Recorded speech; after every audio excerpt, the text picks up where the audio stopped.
Good morning. How's everyone doing today?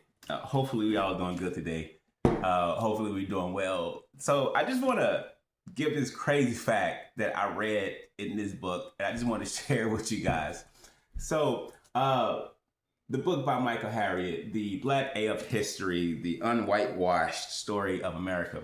You know, so one thing I like about this book is every once in a while he will veer off from the actual, story of the book, and he'll have like a paragraph, a little short story about something historical that's going on, whether it's in Africa or here in the Americas. So, like in this particular situation, he's talking about Queen Nzinga, Anna Nzinga, of the Ndongo Kingdom, present day Angola.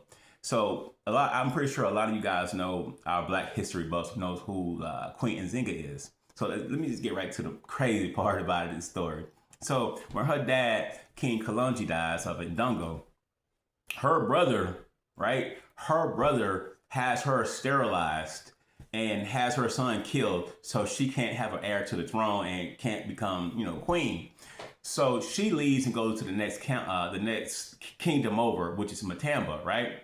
And so the brother takes the throne and he keeps on, fighting the Portuguese. When he realizes that he can't beat the Portuguese, he calls his sister back, right? Now, Queen Nzinga is his warrior princess type, warrior queen type person, very fiercely respected, fiercely known throughout the land. So he calls her back, right, to negotiate a peace treaty with the Portuguese. So she comes back and they do what they do all the time, try to belittle her. They have this little rug for her to sit on while they're sitting at the table, so forth and so on, right? And so she ordered one of her soldiers to get on all fours, and she sits down on him so she can be eye level while they're negotiating.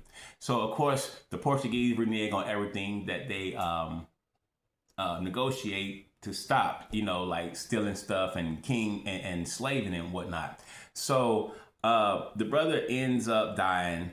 Before he dies, Queen Nzinga ends up killing his son, right? So that he can't become heir to the throne.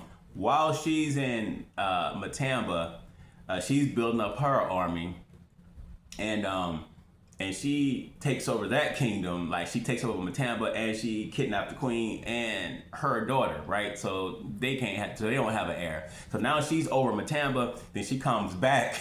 She comes back to Ndongo to fight the brother and then take over that place, right? Take over Ndongo, again, present day Angola.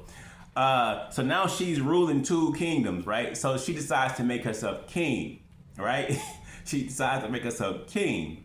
And so now she starts acting like a man, dressing like a man, so forth and so on. And this is the funny part about it. She starts making all of her husbands dress like women since she's acting like a man.